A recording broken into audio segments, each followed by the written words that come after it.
Siapa di antara yang murtad menjadi pendeta sekarang? Lis Saodah.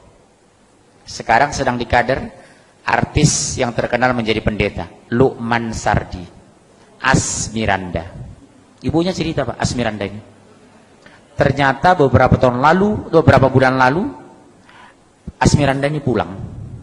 Disampaikan dia hanya diam dan menangis. Sudah 2 rumahnya dijual untuk membayar hutang si Jonan, suaminya yang Kristen di Manado itu. Jadi dia jadi sapi perahan. Udah saya pesan sebenarnya sama keluarganya. Tolong bujuk kembali ke Jakarta. Diam-diam saya datang, kita ruqyah. Insya Allah bisa. Sama dengan Asmiranda. Sudah saya bujuk keluarganya. Bu, bisa nggak dibujuk Asmiranda datang lagi ke Jakarta? Saya nanti bantu dia ruqyah. Termasuk Lukman Sardi itu. Bisa insya Allah Pak. Pertanyaan kan sederhana. Kenapa Anda masuk Kristen? Karena Yesus. Siapa Yesus dalam pandang Anda? Sebagai Tuhan. Tolong tunjukkan di Injil mana dalil Tuhan Yesus sebagai Tuhan. Saya bawa Injil aja. Ini saya punya Injil. Silakan baca. Tidak ada satupun pernah Yesus mengaku sebagai Tuhan. Tidak pernah Yesus minta disembah sebagai Tuhan. Bunda Maria yang terdekat kepadanya tidak pernah menyembahnya. Terus mana landasan Anda menyembah Yesus? Bapak punya doktrin ini loh sama anak. Bapak tahu perumahan Bougainville ini? Salah satu anak jamaahnya pengurus masjid murtad itu. Bapak tahu Masjid Raya Pulau Asam? Ketua masjidnya murtad, Kolonel Muhammad masuk Kristen. Kolonel Marinir Pak, masuk Kristen menjelang meninggal. Ketua masjid Pulau Asam, Jakarta Timur itu. Orang kaget Pak. Begitu didatangi melayat pengurus masjid, sudah haleluya. Ternyata menjelang meninggal dia masuk Kristen. Ketua masjid loh Pak. Bilang apa gitu? Makanya sekarang penguatan di akidah di rumah tangga luar biasa nomor 1. Satu diantaranya apa? Dekatkan anak kepada Al-Quran. Enjoykan anak dengan Islam. Gembirakan anak ke masjid. Jadikan masjid pusat pembinaan anak Islam. Sekarang maaf. Begitu seriusnya kita di sini orang tua. Jujur. Kemana anak-anak muda kita? Kenapa tidak hadir di sini? Jujur, ayo. Kalau anak saya paksa ke masjid ikut saya.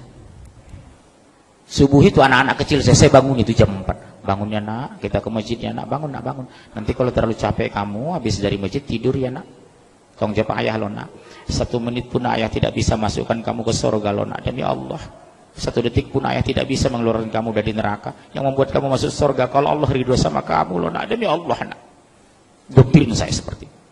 Ke masjidnya anak, bujuk anak ke masjid, banguni dengan kelembutan. Sekarang mas, maaf Pak, berapa banyak, maaf, masih ada waktu ini, demi Allah Bu, berapa banyak kita bangga anak kita pintar matematika tapi tidak bisa baca Al-Quran. Berapa banyak alumni S2 dari Jerman tidak bisa mensolat jenazah. Betapa indahnya di hari kematian kita, imam jenazah adalah anak kandung kita. Di hari kematian kita, mengkapani itu anak kandung kita, bukan orang lain.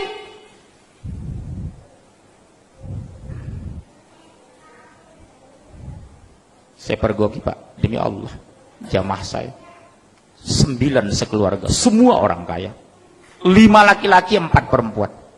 Di hari kematiannya sibuk nelpon saya, tolong Ustadz carikan yang memandikan ibu kami. Subhanallah. Betapa sakitnya hati seorang ayah di hari kematiannya, anak menjadi penonton. Betapa indahnya hati seorang ayah di hari kematiannya, membuka busananya anak kandungnya, memandikan anak kandungnya, imam jenazah anak kandungnya.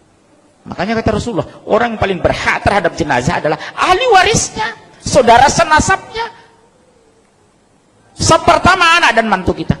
Sab kedua saudara sepupu kita, sab ketiga tetangga kita, sab keempat teman kerja. Jangan kita merapat ke depan yang bukan hubungan darah dengan jenazah. Makanya saya kalau masuk jenazah ke masjid, Pak mau jadi imam? No. Ada anak kandung nggak? Maaf ya Pak, nggak ada. Saudara kandung ada nggak? Sepupunya nggak? Dia lebih berkewajiban dari saya Pak. Bukan saya nggak mau jadi imam jenazah.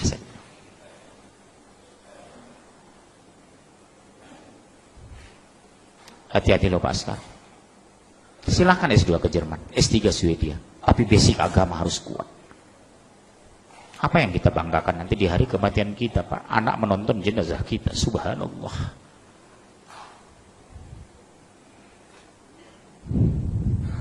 Di dunia saja sudah dipermalukan, apalagi di akhirat. Begitu diminta pertanggungjawaban di padang mahsyar, apa yang kita jawab?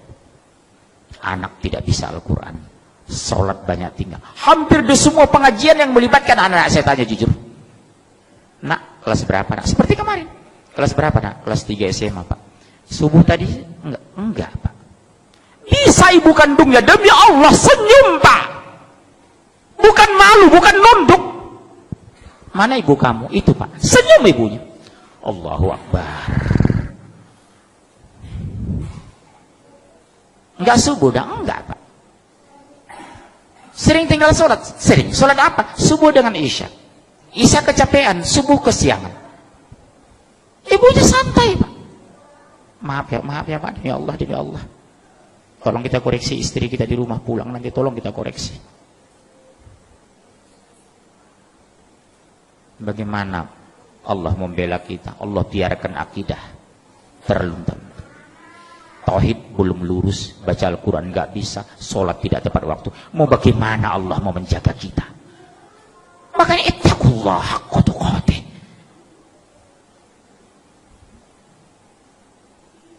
Jujur Pak, kita bangga kadang anak kita S2, S3, tapi kita koreksi agamanya. Sudah bisa nggak anak sholat jenazah? Kalau seandainya Allah takdirkan ayahmu meninggal, sudah bisa nggak mimpin jenazah? Masya Allah, subhanallah. Ini renungannya Pak. Saya nggak tahu apa ada masjid lagi 50 tahun lagi di Jawa Barat. Saya nggak tahu apa ada lagi sholat orang di Pasaman 50 tahun yang akan datang. Di sana Pak sudah banyak masjid yang kosong Pak, di Pasaman itu. Disuruh sholat, maaf saya pakai bahasa Padang, Anda adu piti di masjid. Bapak yang orang Padang Pak, hati-hati sekarang. Di Pasaman itu Pak, sudah banyak kita pergoki masjid yang terlantar, tidak ada azan lagi. Kita ajak sholat Pak, Pak ke masjid Pak, nggak ada uang di masjid, ngapain ke masjid?